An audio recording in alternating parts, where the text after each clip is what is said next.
Folks, welcome to Werewolf Radar, the world's premier paranormal preparedness podcast. My name is Jordan Dahl. I'm Nate Balding. And I am Roger Norquist. Today's episode of Werewolf Radar is brought to you by Monstroco Bone Milk. No longer content to drink milk for strong bones, it's time for Americans to drink bones for strong milk. In pelvis, femur, and chocolate fracture. Bone Milk by Monstroco. What the fuck? The future that RFK wants. So it's basically, it seems to be like blended bones. It looks like milk. It does not taste like milk. Probably tastes like stew. I use a lot of bones in my cooking. I would drink this if we're honest. Me and my lady just drink bone broth, so this is right up our alley. A thicker bone broth. You will drink only this. drink bone broth? Yeah, RFK approved. Okay, yeah. What is that? His deal? I don't know if that's his middle name, but yeah, Robert Kennedy approved. Yeah, he loves raw milk with all the germs. Listen, guys, it's okay to drink unpasteurized bone milk. Oh boy, that is true. But it is not okay to drink raw milk in the quantities you all want to drink raw milk. It also, if you drink unpasteurized bone milk, you will solidify into a skeleton. I'm trying, man. Fingers crossed. Yeah, You will become what they call a bone walker, which is kind of a skeleton with a skeleton. It's a skeleton with a skeleton, and they rattle around against each other. Can I go first? You may. Should we do some plugs up top? Oh, yeah, we do the plugs up top, folks. Thank you for listening to Werewolf Radar. If you love what we do, go to Patreon. You can help us with a small financial donation every month, and that will help keep the show on the air, keep the radar humming, keep it nice and lubed up with all of that bone milk. This is getting way too erotic. Don't lube up the bone milk. Check out patreon.com/werewolf radar. You can also find us on YouTube. You can find us on freaking Threads. You can find us on Instagram. You can go to werewolfradar.com. That's the best place. That's the best place. You can go to YouTube and see our videos. You can even check out our merch through go to YouTube, go to werewolfradar.com, and that will lead you there. We need a new shirt for 2025, and your donations help pay the artist to make it. And his name is Dahl Jordan. That is true. Different than Jordan Dahl. That's his twin. No one knows who he really is or what he's really doing out there. But yes, that's all places you can find us. In addition to here, where we do the podcast weekly, starting now. It's Pyramid-vember. We need a better name for it, boy. Pyramember. No, that's weirdly erotic. Sarcophobember, Mamember. No, this is nothing. None of this is anything. We'll have something by next Monday. Yeah. However, give us we're more still time. we're still talking about Egyptian things loosely. We are not holding ourselves to this one. It was just a joke that we said. And now it has come real. Much like now we can't the stop. Curse of the Pharaohs.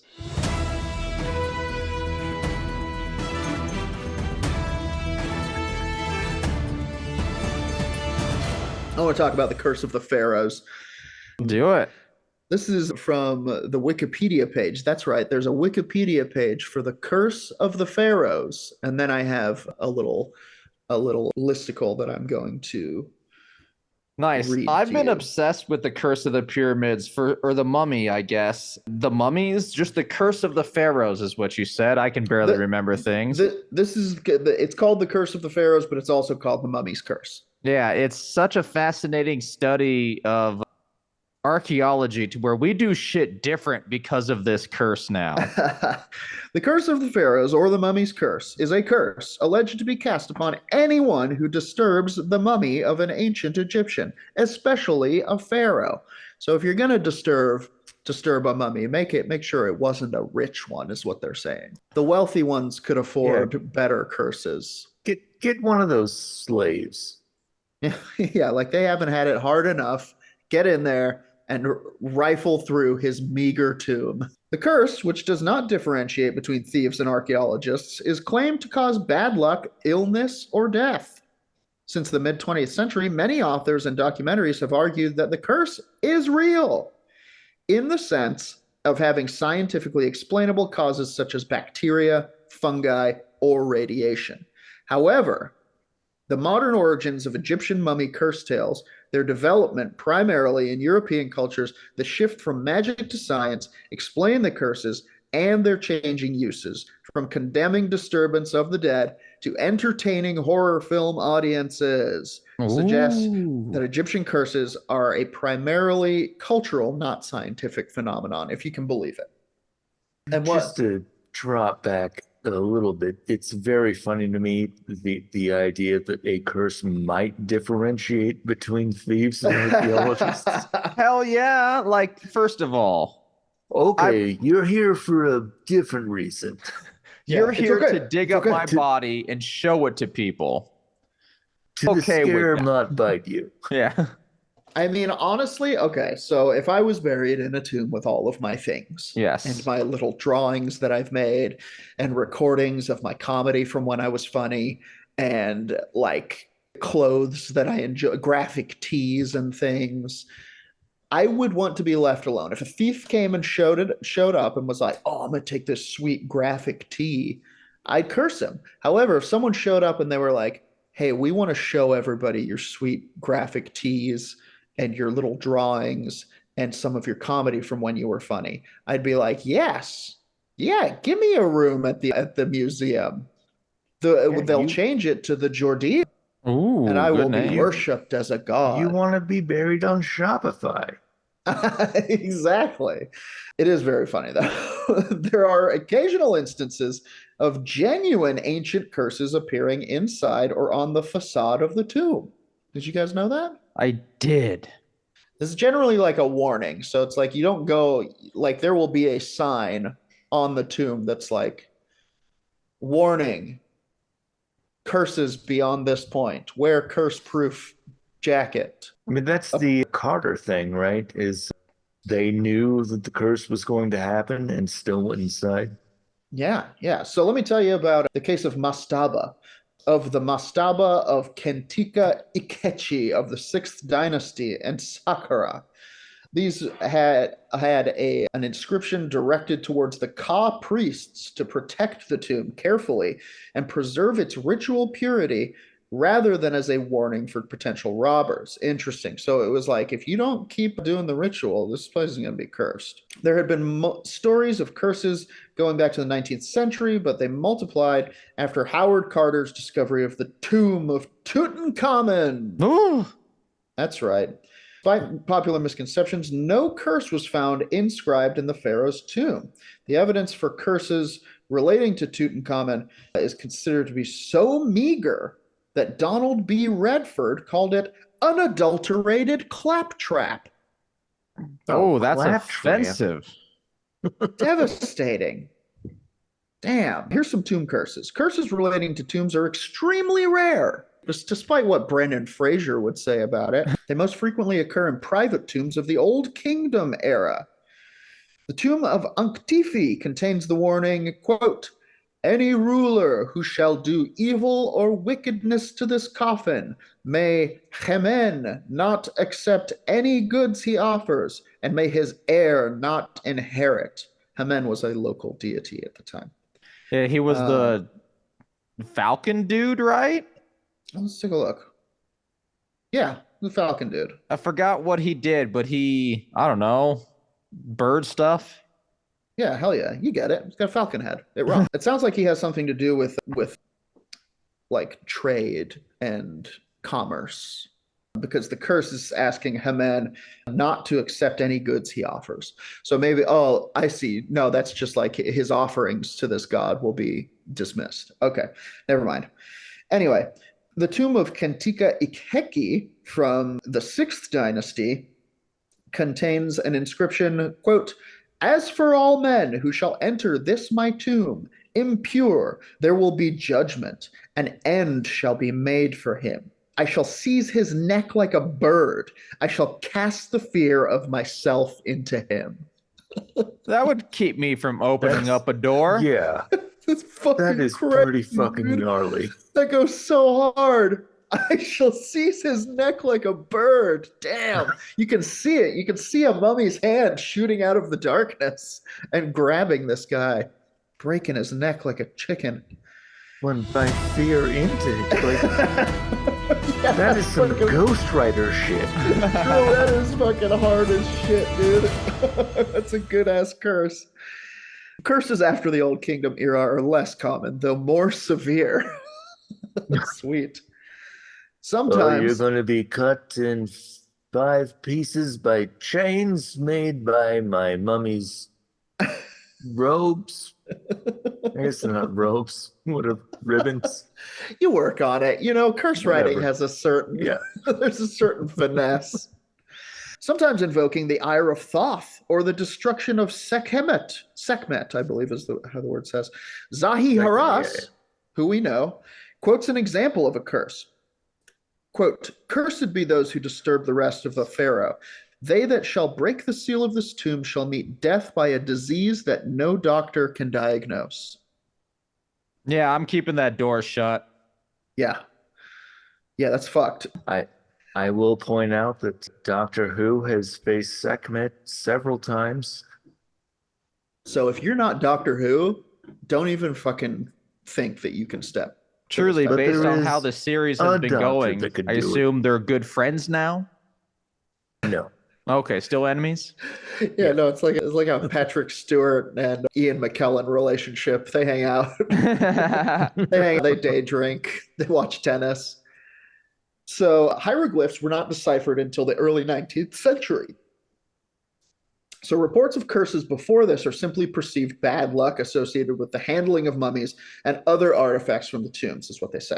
In 1699, Louis Pénichet wrote an account in which he recorded how a Polish traveler bought 2 mummies in Alexandria. You know, you want one to keep the other one company when Yeah, you yeah. work. No, this sounds like the opening to a bad bar joke.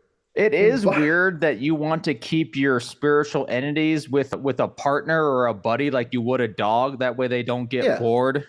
Yeah.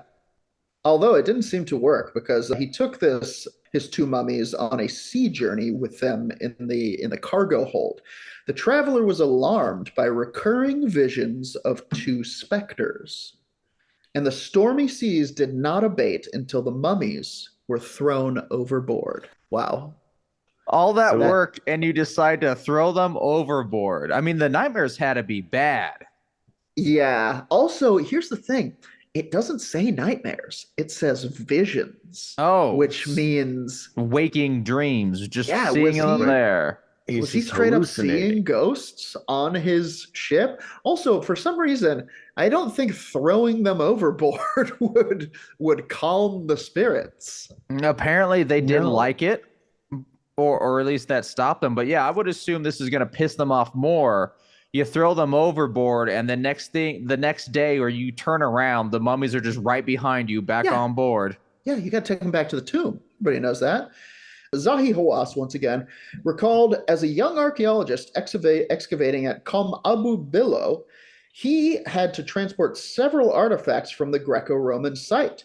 He states that his cousin died on that day, that his uncle died on its first anniversary, and that on the 3rd anniversary, his aunt died. Zahi, Years later. I would switch careers after the 3rd year. Years later, I know, right? He's like, this is part of it. This is part of the field. I knew what I got into. Yeah. They're Romanian. You cannot make a curse omelet without breaking some. Without murdering some relatives. Yeah. Years later, when he excavated the tombs of the builders of the pyramids at Giza, he encountered the curse. Quote, "All people who enter this tomb, who will make evil against this tomb and destroy it, may the crocodile be against them in the water, and snakes against them on land. May the hippopotamus be against them in water, the scorpion on land." Those are the big ones. Well, Those are big I ones. think those are all against you all the time. Yeah, none of these are exactly human-friendly animals. Though claiming not to be superstitious, Hawass decided not to disturb the mummies. That's a good call. Why play? You know, why fuck around with that shit? Solid move. However, he also claims he was later involved in the removal of 2 child mummies from Baharia Oasis to a museum and reported that he was haunted by the children in his dreams. A phenomenon which he claims did not stop until the mummy of the father was reunited with the children in the museum. So it doesn't necessarily seem to be the place. It seems to be the bodies themselves are kind of the anchors for these curses, spirits, hauntings. Yeah, that's kind of wild. I mean, because I would say, generally speaking, even if it was a, however many thousand-year-old mummy child, it's still weird to find the dead body of a child. Then that's Yeah, probably gonna fuck you up a little bit. I'll tell you, I did archaeology for a number of years. In the summertime, we would go out to usually Utah or Wyoming and do cultural anthropology we would go out in front of pipelines where they were about to dig a pipeline, and we would check to make sure they weren't about to blast through something that was culturally relevant in some way. However, with the politics involved, a lot of the times we were told to ignore artifacts. Just saying, it sucked. Yeah, then that sounds about right. Yeah. However, one time we were digging at this place that nobody liked to dig at. We couldn't figure out why. There was a bad vibe. We didn't like it. The weather was always weird. The sun never shone in this spot. Somehow it was tundra in Wyoming. And there were 2 of us who were working on like some kind of a sensitive dig site. They were like, we found something. We want you guys to excavate it. The rest of you keep working. And we didn't find out until much later that it was the grave of a child.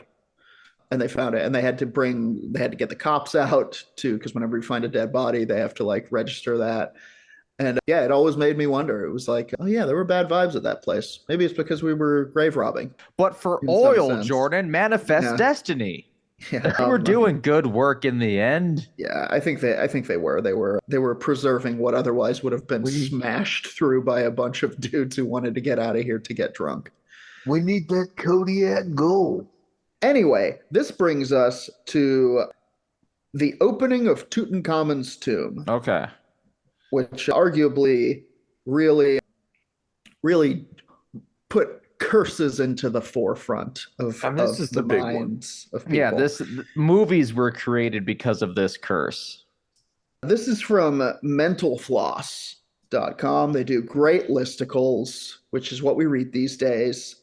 This is 9 victims of King Tut's curse and 1 who should have been. Number 1, King Tut. Cursed by the concept of birthright lineage, he was horribly disfigured by years of inbreeding. On November 4th, 1922, a team of researchers led by British archaeologist Howard Carter discovered a step that marked the entrance to King Tutankhamun's tomb. And King Tut's tomb itself was unearthed on November 26, 1922. After more than 3,000 years of uninterrupted repose, some believe the pharaoh unleashed a powerful curse of death and destruction upon all who dared disturb his eternal slumber. Like any urban legend or media sensation, the alleged curse of the pharaohs grew to epic proportions over the years. Here are 9 people who might make you believe in such things. Number 1, George Herbert, 5th Earl of Carnarvon. Carnarvon? Carnarvon. The man who financed the excavation of King Tut's tomb was the first to succumb to the supposed curse. Lord Carnarvon accidentally tore open a mosquito bite while shaving and ended up dying of blood poisoning shortly thereafter. From a mosquito bite? Yes, a mosquito that bit him, perhaps a mosquito from Egypt. Perhaps West Nile area. But that's the sickness. That's fine, but like such a rare case that's not typically how you get blood poisoning. That is freaky. It's weird. This occurred a few months after the tomb was opened and a mere 6 weeks after the press started reporting on the, quote, mummy's curse, which was thought to afflict anyone associated with disturbing the mummy. Legend has it that when Lord Carnarvon died, all the lights in his house mysteriously went out. Creepy. I also like how the curse followed the money. Kill the guy who financed it first. Truly. Hang on, I want to see if I can find the inscription of the curse. I think it was one of those ones that we. Yeah. It's hard to find some of these. King Tut's tomb is a rare example to where it was not looted because it wasn't put in a fucking pyramid, which pyramids are kind of a big sign that says grave rob here, you know? Yeah, we're going to jump back to the Wikipedia real quick for some more info on the actual opening of the tomb, which is a bit glossed over in the Mental Floss article. The belief in a curse was brought to many people's attention due to the deaths of a few members of Howard Carter's team and other prominent visitors to the tomb shortly thereafter. The famous Egyptologist James Henry Breasted worked with Carter soon after the opening of the tomb. He reported how Carter sent a messenger on an errand to his house. On approaching his home, the messenger thought he heard a faint, almost human cry. Upon reaching the entrance, he saw the bird cage occupied by a cobra, the symbol of Egyptian monarchy. Carter's canary had died in its mouth, which fueled further rumors of the curse, local rumors of the curse. What a grim but hilarious thing to where the cobra gets itself a good snack, a nice sweet canary. Well, falls asleep from eating too much and finds itself still in the cage. Now, this is interpreted by Arthur Weigel, General of Antiquities of the Egyptian government, reported that this was interpreted as Carter's house being broken into by the royal cobra, the same as that worn on the king's head to strike enemies on the very day the king's tomb was being broken into. It does line up to be quite the good omen. Well, bad omen, but pretty weird. Then we get to the death of Lord Carnarvon. Next was Sir Bruce Ingham. Howard Carter, the archaeologist who discovered the tomb, gave a paperweight to his friend Bruce Ingham as a gift. The paperweight, appropriately or perhaps inappropriately, consisted of a mummified hand wearing a bracelet that was supposedly inscribed with the phrase, "Cursed be he who moves my body." Fucking mummy. And it had a curse saying, "Do not do this." Yeah, not only the hand of a mummy, but one that said warning curse on it. Sounds like he wanted to kill Bruce Ingham. Ingham did not die from the mummy's curse, though his house burned to the ground not long after receiving the gift. When he tried to rebuild it, it was hit with a flood. Number 3, George J. Gould. George J. Gould was a wealthy American financier and railroad executive who visited the tomb of Tutankhamun in 1923 and fell sick almost immediately afterward. He never really recovered and died of pneumonia a few months later. That one's questionable. People were real sick back then. This next one. Or go in with a bunch of volunteers and make a lot of money selling the story about how it was cursed. Fair. There you go. Those are the two. This is number 4, Aubrey Herbert. It is said that Lord Carnarvon's half-brother suffered from King Tut's curse simply by being related to the amateur Egyptologist. Aubrey Herbert. Yeah, just half related though. Come on, curse. Aubrey Herbert was born with a degenerative eye condition and became totally blind late in life. A doctor suggested his rotten, infected teeth were somehow interfering with his vision.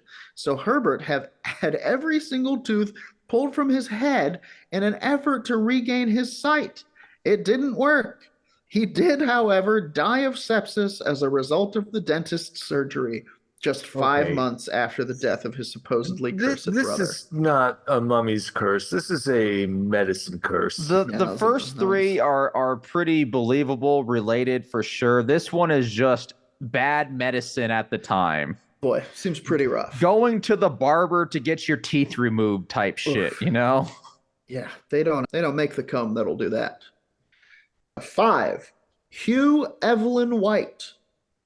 Hugh Evelyn White, a British archaeologist, visited King Tut's tomb and may have helped excavate the site. By 1924, after seeing death sweep over about 24 of his fellow excavators, Evelyn White died by suicide, but not before writing, allegedly in his own blood, I have succumbed to a curse which forces me to disappear.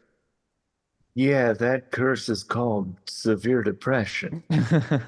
But I mean, like it is related. Like you seeing the whole excavation team die, that's gonna put some stress on you. Why? That's some bad survivor's guilt, I'm sure. Here's the thing. The mummy works in mysterious ways. That's fair. Remember the mosquito bite. Yeah. Fair Number enough. 7, Richard Bethel. Bethel was Lord Carnarvon's secretary and the first person behind Carter to enter the tomb. He died in 1929 under suspicious circumstances, though one modern historian has attributed his death to the work of infamous occultist Aleister Crowley. The sex guy? Yeah, that's the one. Bethel was found smothered in his room at an elite London gentlemen's club. Soon after, the Nottingham Evening Post mused the suggestion that the Honorable Richard Bethel had come under the curse was raised last year, when there was a series of mysterious fires at home, where some of the priceless finds from Tutankhamun's tomb were stored. No evidence of a connection between artifacts and Bethel's death was established, though. Number 8, Sir Archibald Douglas Reed. Providing that you didn't have to be one of the excavators of expedition backers to fall victim to Tutankhamun's curse, Sir Archibald Douglas Reed, a radiologist, merely x-rayed Tut before the mummy was given to museum authorities. He got sick the next day and was dead 3 days later. That one's a little bit more mysterious. I want to say it's early X-ray theory, and maybe he blasted himself, you know? Maybe. That's what I was thinking immediately. Number 8, James Henry Breasted. That's not a real name. I love James Henry Breasted, it. another famous Egyptologist of the day, was a member of Carter's team when King Tut's tomb was opened. Shortly thereafter, he allegedly returned home to find that his pet canary had been eaten by a cobra. Yep. It's the one we heard of. This was a rather ominous sign. Breasted himself didn't die until 1935, although his death did occur immediately after a trip to Egypt. Number 10, Howard Carter. Carter never had a mysterious, inexplicable illness in his house, and his house never fell victim to any fiery disasters. He died of lymphoma at the age of 64. His tombstone even says, "May your spirit live, may you spend millions of years, you who love Thebes, sitting with your face to the north wind, your eyes upholding happiness." Perhaps the Pharaohs saw fit to spare him from the curse. You know what we should do? Dig Dig up Carter's grave. Why does every episode have to go to us digging up a dead body? Can't we have one meeting that doesn't end with us unearthing a corpse? There you have it. 9 people who were killed by Tingkut's curse and 1 person who probably should have been. I think so. Yeah, this feels like kind of people were really into curses at the time, and it was a bit of a kind of a meme hysteria, if you will. But a lot of people who opened that tomb died. I think at least we're at 24 based on that guy who committed suicide. 24 of his fellow excavators, you said? That's a lot, right? That's a decent amount. That's a whole team. You actually did archaeologists. What that has to be like the whole team nearly, like maybe 30, 40 people. Yeah, that was more people than we had for sure. There was like 5 of us, and a lot of us were drunk. Maybe that's why you were spared. Maybe. Yeah, I think any way you slice it, it's a strange coincidence, is it not? I mean, people were unearthing tombs. If there were some sort of ongoing black mold situation, they all would have died every time. But fair. I don't know. There you have it. The curse of King Tut and curses in general in a segment that I'm calling Segmented. Yeah. the Curse Corner. Bravo. Good course, Kerner. Course Kerner. Curse. I pass now the speaking skull to who any dare brave its curse. Well, may I grab it next, Nate? Yes, Excellent. because I did not keep the theme. So No worries. We're going to continue with Pyramember. No, that's way too sexual. I'll work on it later. And we're going to be talking this week about pyramid power.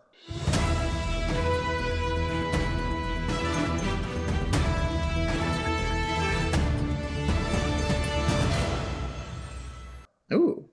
The theory that the pyramids were energy sources of various types and abilities. Yes. You might have heard about it from a number of, I'll say it, pseudoscientists, people doing some, having a conclusion and working backwards from the conclusion they want.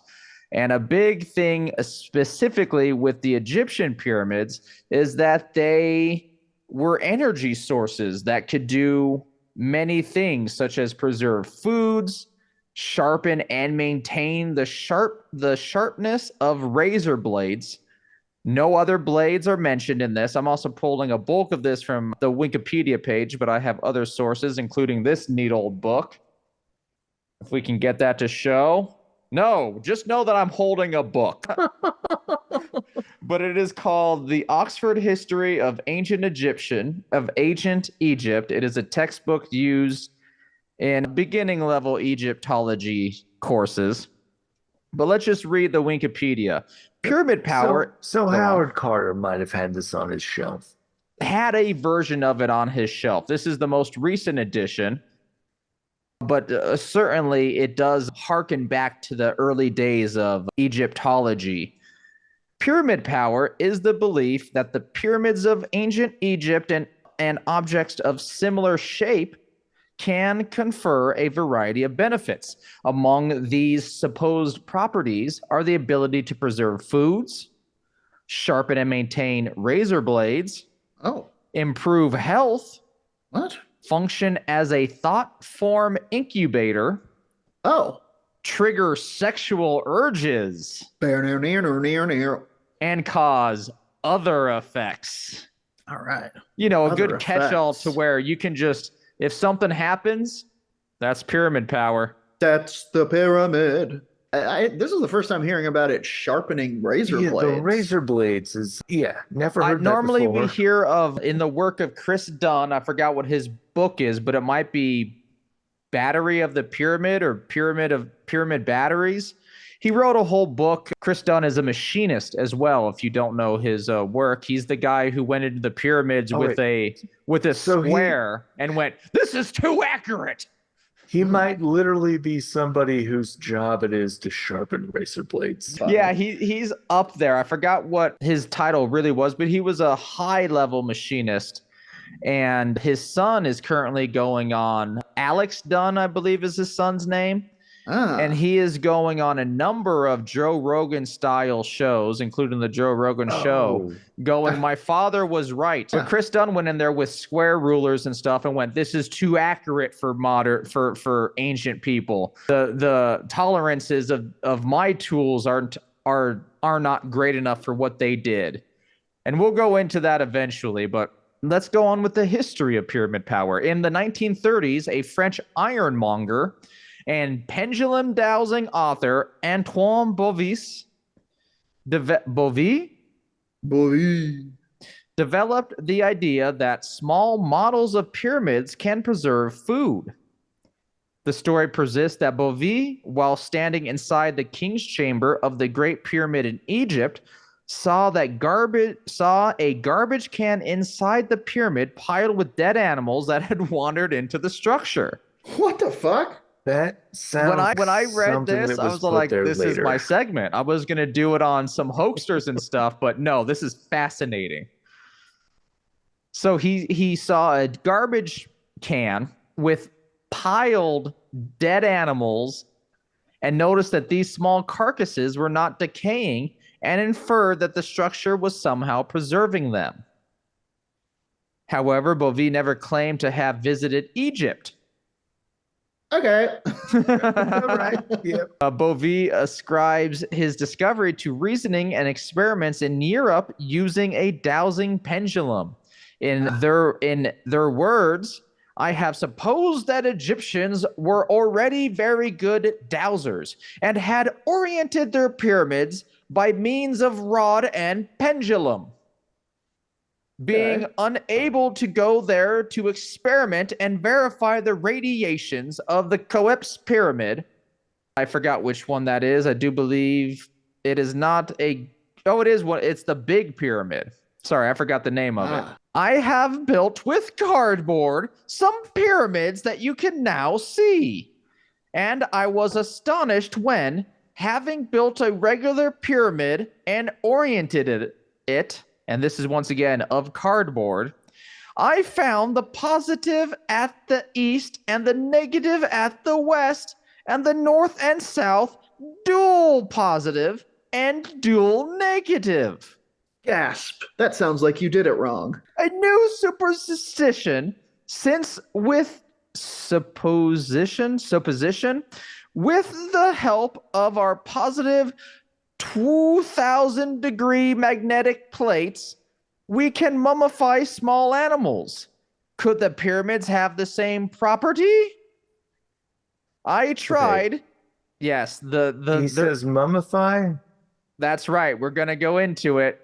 This theory says that the mummies were not exactly mummified through historic records, what we know of a mixture of pitch and other such stuff to preserve the body. It didn't really preserve the body, but it kind of did with a lot of... To some degree. To a very small degree.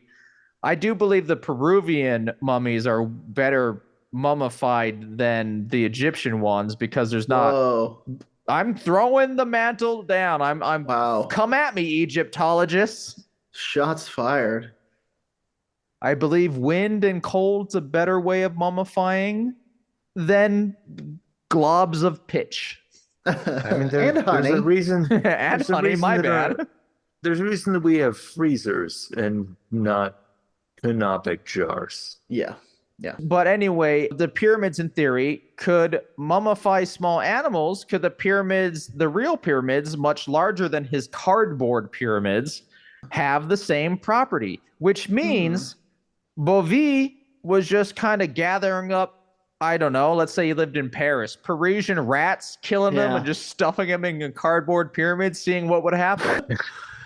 Okay. I tried, and as you can observe with the small fish I have in my hand, he didn't say that, but he did say, observe with the small fish and the little piece of meat still hanging, I totally succeeded. Okay, bud. In 1949, inspired by Bovee, a Czechoslovakian named Karel Durbal applied for a patent on the Pharaohs shaving device. Oh. A model pyramid alleged to maintain the sharpness of razor blades. Its patent number, I don't know where from, it's not labeled on here. This is from the book, or from Durbal Karel's The Struggle for the Pyramid Patent, Pyramid Power, edited by Max Tooth and Greg Nielsen, New York, Warner, Destiny, 1976 is when the book came out. Its patent number is 91304. I'm going to assume a Czechoslovakian patent? Sure. That sounds correct. The patent says that the method of maintaining the razor blades and straight razor blades sharp by placing them in a magnetic field in such a way that the sharp edge lies in the direction of the magnetic lines. Durbal alleged that his device would focus the Earth's magnetic energy, although he did not make it clear how this would work and whether the device's shape or materials exerted the effect. He just kind of filed a patent going, you put it in the pyramid, it does the rest. Which is probably why it's a battle for the patent. Yeah, it's probably not helping. The razors could be... Durbal's contention that the razors could be sharpened or have sharpness maintained by alignment of the Earth's magnetic field was not new. In 1933, the Times The big one, the British, the Times, carried letters claiming if I oriented my razor blades north and south by the compass, they tend to last considerably longer. A nice, crazy opinion piece. This is insane. Instead of just, good heat and cold tempered metal, everyone's facial hair especially has different thicknesses. Like my hair, very thin, does not exactly dull the razor. I can use that shit for a while. I don't know about you two with actual facial hair, but I try not to touch the beard. I'm afraid of the beard. It's very rare that I've used a razor. Okay, yeah, the beard is wearing me at this point. Fair enough. I've tried to shave it. I tried to trim it one time, and a hand shot out and grabbed me by the wrist. And now it has the trimmer, and it's in there somewhere. So this happens in 1949, the work of Dobel. In 1968, a Sheila Ostrander and Lynn Schroeder, authors of The Paranormal, that's all it says. No capitals, no quotes, just authors of The Paranormal. Early adopters. They got in there. They got their screen name super early. They visited Czechoslovakia in 1968, where they happened upon a cardboard pyramid manufactured commercially by Dobel. Oh, so love their stuff. Huge. You guys got a Dobel, huh? You guys got a Dobel, and it held up in the rain. It does other things as well. That is kind of like the sensible pyramid power. Let's get into some new age shit. So the pyramids and work of Chris Dunn say there was no mummies in the pyramid. As I stated earlier, maybe in the Grave Nugget, I don't remember the past well. Pyramids really are gigantic tomb and treasure here signs.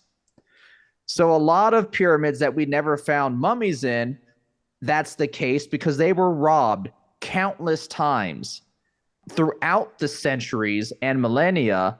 We've talked about it in our, Nate, you might remember the mummy medicine. Was that a Grave Nugget? Oh, yeah. I believe it was, but we've definitely mentioned it. Yeah, check out our Patreon. We got loads and loads of extra content that no one gets to hear except for Patreon members. Dark Council members are what we call them. And we trust that you're not going to tell anyone. Although I am telling you all here. I'm allowed to because I have the curse of the speaking skull. Yep. But yeah, there were a lot of mummies were actually turned into various fake medicine. The pyramids. Paint too. The age of the pyramids, we're talking old kingdom Egypt. That is 20 Old Kingland. Yeah, yep. Old Kingland Egypt. They were all accepted to there. We're talking 2700 BC to 2200 BC, like 4,000 years ago. And there were mummies in there, but of course it's been robbed for millennia, and throughout those millennia, they were robbed not only for the gold and treasures, but because of the belief that mummies could give you, if grinded well and put with some good honey, could cure whatever the fuck you had, plus make that dick hard. You get a big ass hard on. Yeah, one of those mummy hard-ons. So like an obelisk. A lot of the work, and now we're talking hardest bones. And now we're talking about chematology. If you don't know what that is a new age spiritual belief around the pyramids and kind of contrary to modern Egyptology. It is a religion, not a science, despite how they want to call themselves a science, in the same way that Scientology is not a science, despite them being able to measure your thetans. But they agree and kind of lead this discussion to where the pyramids were ancient power sources. They could affect human mood. Yeah. They also believe that the pyramids were built a long time before the claims that they were built in the Old Kingdom Egypt. And we're talking like 10,000 BC. We're talking pre-deluge type shit, Atlantean style shit. Yeah. Here. This is fully antediluvian. And the theory is that the the king's chamber, I do believe, or the queen's chamber. I'm not sure which one's above which, but the bottom chamber would be filled with hydrogen gas, and that would mix with an acid in the top one, creating an energy field. This is all in the works of Chris Dunn's book. He kind of built or wrote down the schematics for how to make this emanate energy. And it would create a power source. The obelisks that we all know about were not monuments to leaders or political movements and whatnot, but resonated with this energy. There's even theories out there that the energy was shooting into space, Stargate style, and powering ships. Yeah, powering the mothership. We talked about this once before, and they also assert that the pyramids and the obelisks were there before the Egyptians got there, and that they incorporated them into their kind of religion and stuff. Yes. And my whole fun with that is they sure did look a lot like Egyptians of that time. Well, that's his explanation, is that they found these things and they carved hieroglyphics into them. Yeah, they just kind of took that. There was no writing on there.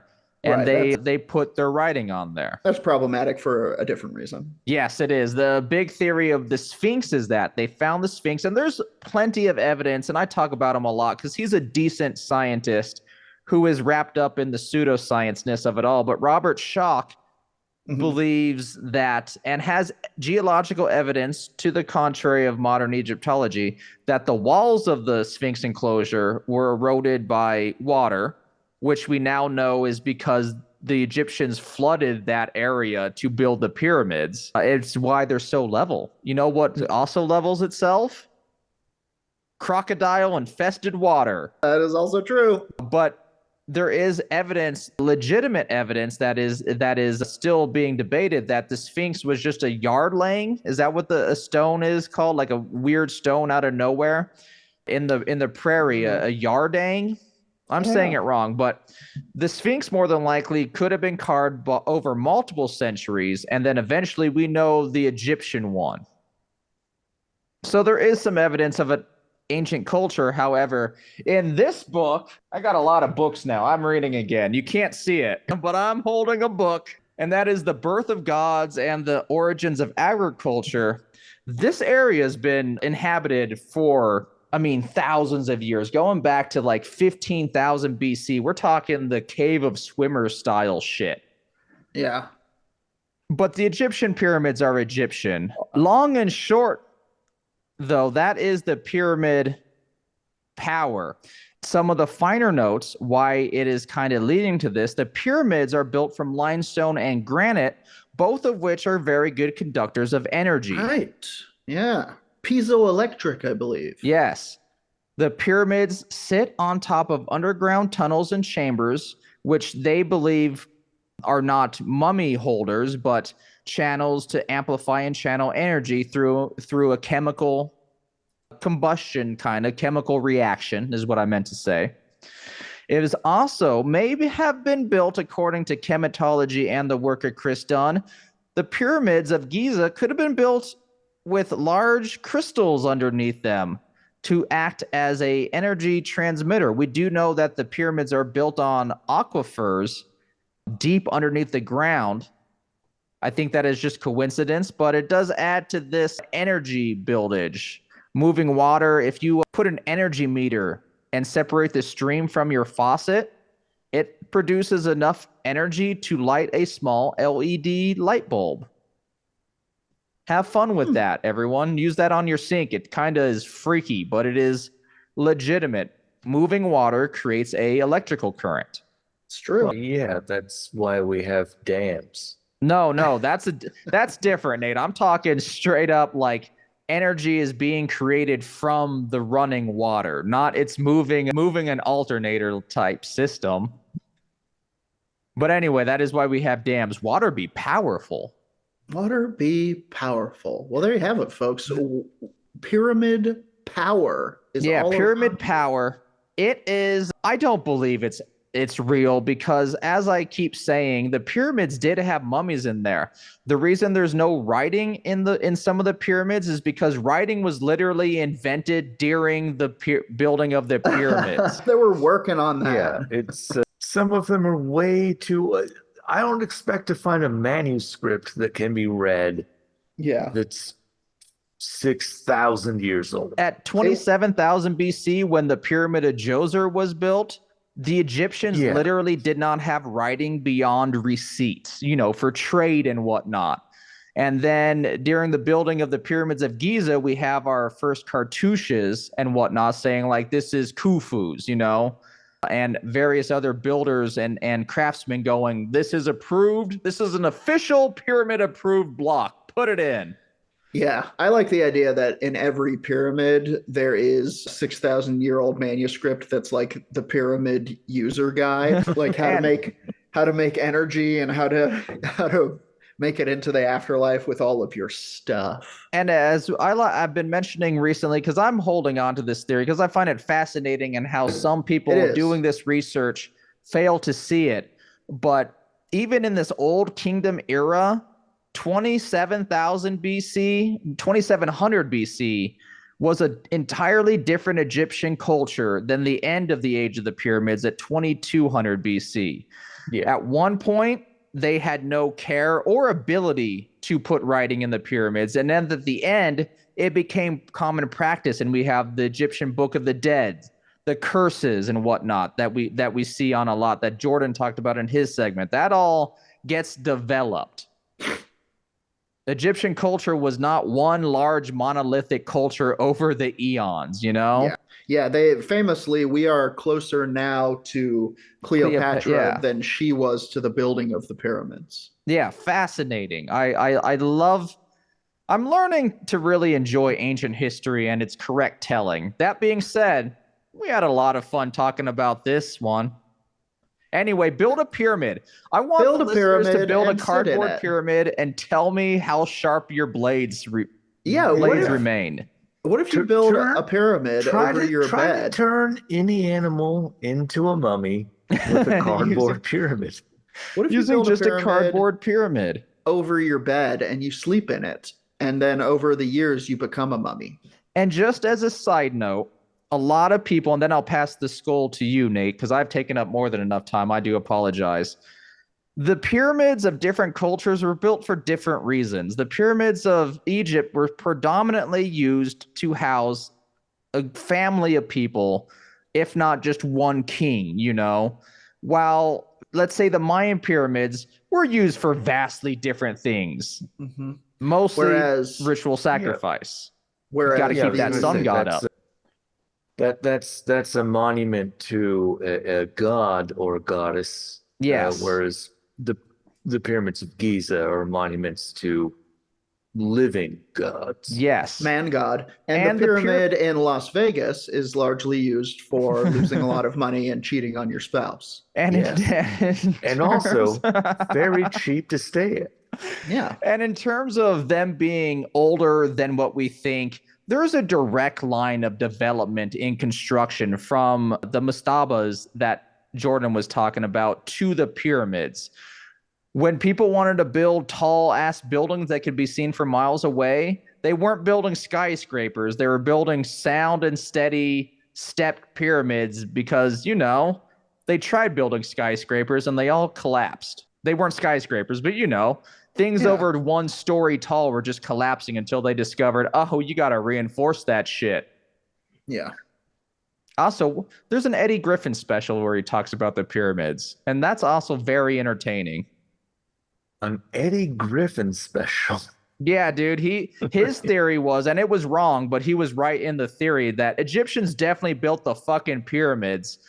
You know what I did as a kid? I built pyramids using sand, and I just put the sand up there, and then I put another thing on there, and then I, steadied it that way. The pyramids aren't special, people. Anyway, first, the pyramids are not special. You heard it here from Roger. The pyramids suck.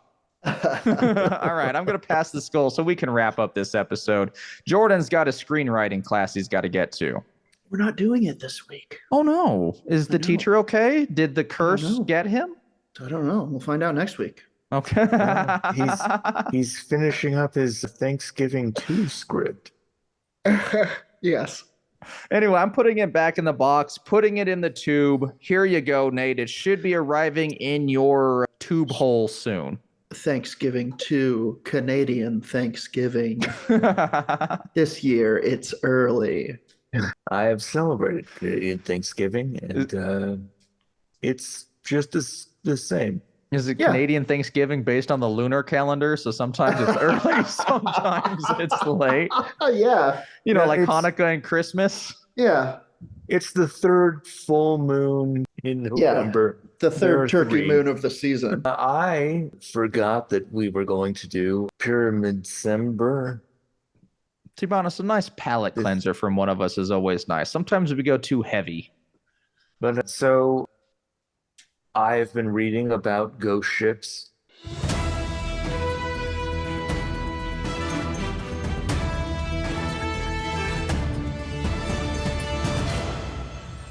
Hell yeah, of course you have. And- You're only human.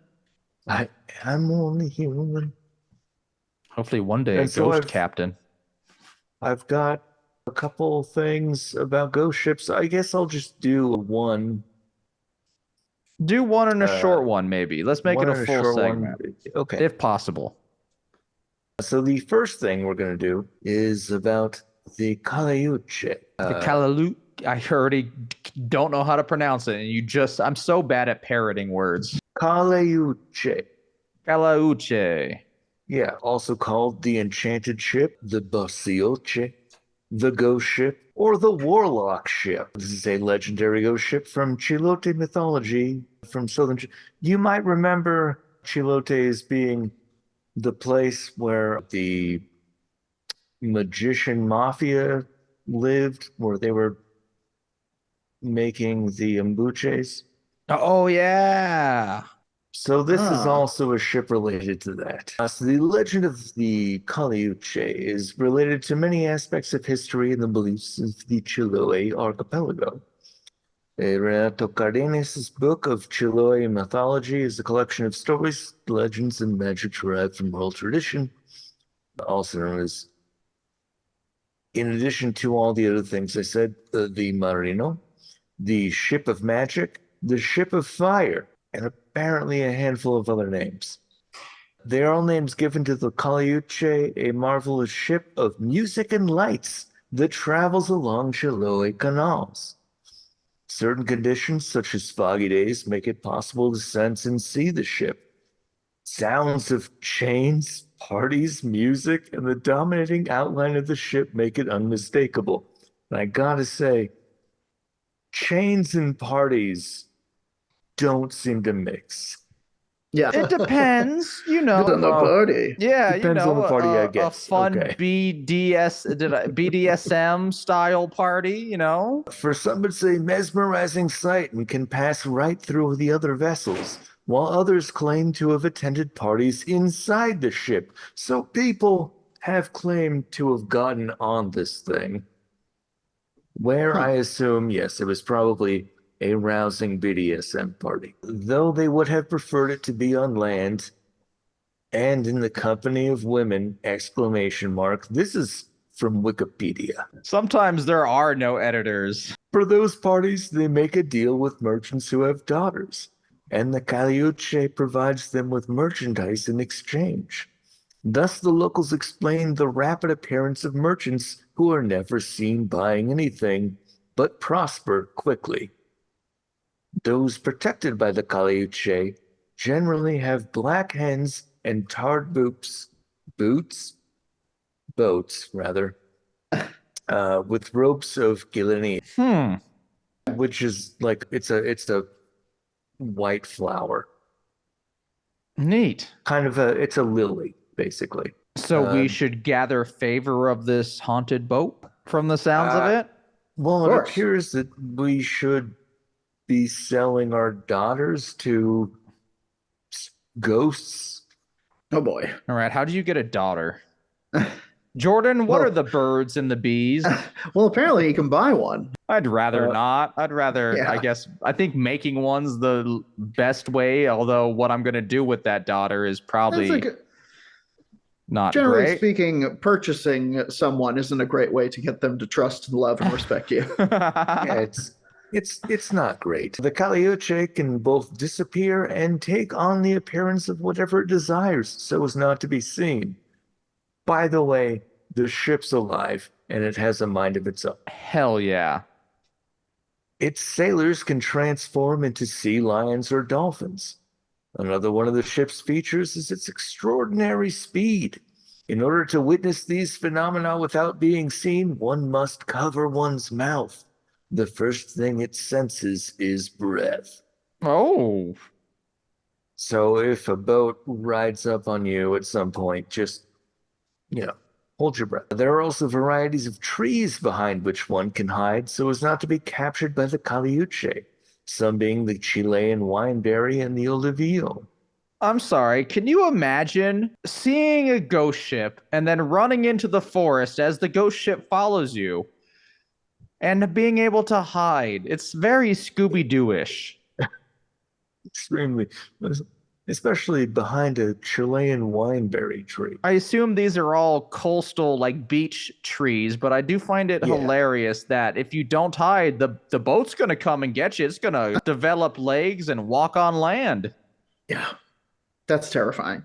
Well, I don't even think it walks on the land. I think it sails on the fog of your own demise. That's very well said. It goes on this article to say people fear being captured by the magical ship. One can never be too cautious. Many believe that the sailors of the ship have a leg attached to their spine, similar to the Imbunche.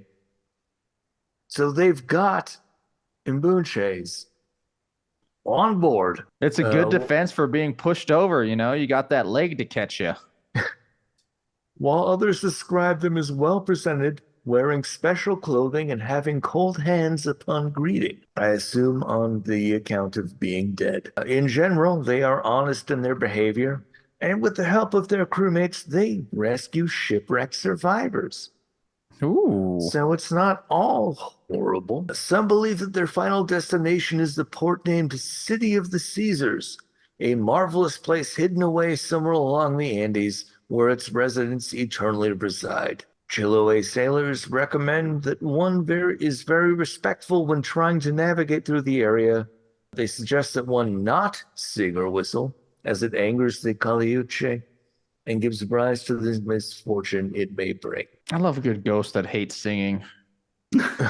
It's just freaky. Like it's so whistling and singing so pleasant to where it's the opposite of what's normal. It angers it. It's weird. I'm a big whistler when I'm walking around. I love to whistle a little tune, and so much folklore is like you should never whistle because But it annoys me. you're supposed to whistle as you pass a cemetery.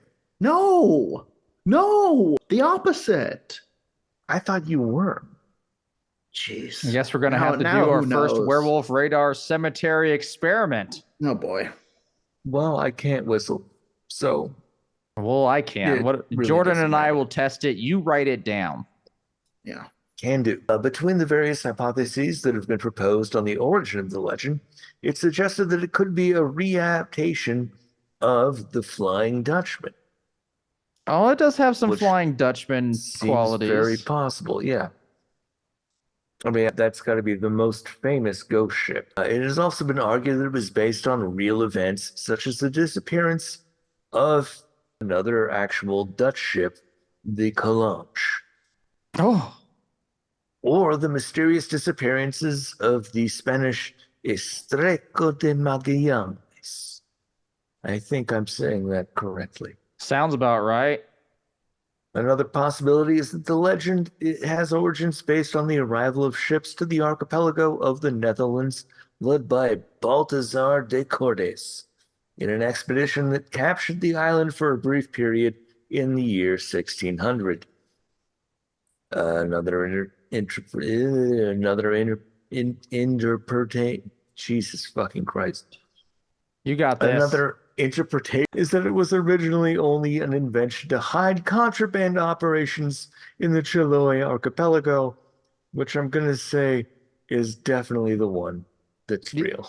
And some hella Scooby-Doo shit, straight up. I love it when smugglers use ghost stories to hide their operations. So we've got a couple of things. We'll talk about, here's one of the things, the magical ship of the drowned. A popular version of this tale states the ship recovers the bodies of the dead from the water and gives them a new life as crew members who will pass eternity partying and celebrating. Sounds like heaven, baby. I mean, it's very Valhalla. The magical ship was created by El Lobo for La Pincoya and her brothers for this purpose. And there is no other information about any of those people. There's also the cursed ship of sailors and enslaved fishermen. Pretty much the same deal as the mystical ship. It appears in the seas of Chiloe to fascinate fishermen with beautiful music, and upon doing so, they would be converted to enslaved crew members who are cursed forever with a leg attached to their back as an Imbunche, forced to work on the ship for all of eternity. Okay, we have a Valhalla and a Hell-style afterlife for some sailors. And of course, we get to the actual sorcerers of Chiloe. As common as the tale of a haunted ship of dead and enslaved sailors, there also exists a version of this tale where the magical ship houses the sorcerers of Chiloe, and they party and transport merchandise. So high on their own supply. Whatever. It is also stated that sorcerers return from a voyage that they make every 3 months in order to strengthen their powers. That's what I'm going to say when I do cocaine again. I'm just strengthening my powers, baby. Getting my power. Also, how many months does it take to get to like Florida from the bottom of Chile? Old style Possibly sailing? Probably 2. 1.5 months. Yeah. So 3-ish sounds like maybe transporting. It said that only crew members can board the ship and use the Caballo Marino Chilote as a form of transportation. Per Mia Loboso's orders, it is prohibited that others board or enter the ship by any means. Another version is that the crew of the Caluche makes magical pacts with certain traders, ensuring them prosperity in exchange for favors, such as using their houses for parties or other illegal or dark purposes. Cool. Because of what happens if I say no? Well, then you just can't get on the ship. Okay. I thought it would be a lot worse if we're being honest. Because of this version of the legend, when a person in Chiloe gets rich quickly, it is often attributed to his having made a pact with the crew of the Caliche. Rumors like these were rampant following the 1960 Valdivia earthquake, because some houses were untouched by the fires that swept through Chiloe afterwards.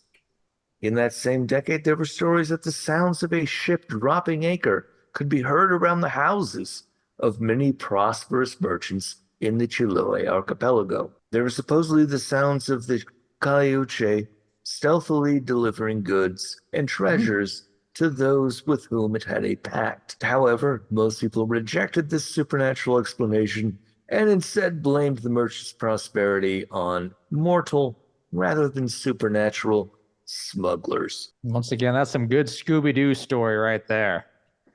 Yeah, well, because this ghost ship is definitely being used for smuggling. Truly. I mean, that is a good way to get away with smuggling, is be like, actually, we're ghosts. Especially in a community, like you do that, where would be a good place? I guess, let's say Louisiana and stuff with, what's that werewolf called? The Rougarou? Rougarou.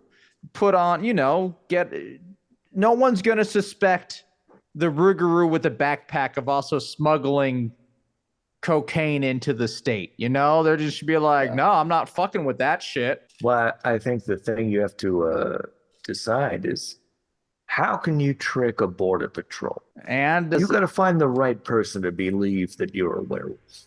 That's fair. But it does seem like a good one. You're in a superstitious area. Take advantage of those superstitions to get your goods in and out. Anyway, that is the story for the most part. That's how Scooby-Doo villains do it. Which I learned everything I know in life from Scooby-Doo. Including... If you're in a hallway and you go in one door, come out any other door. including financial literacy. Folks, that's been another episode of Werewolf Radar.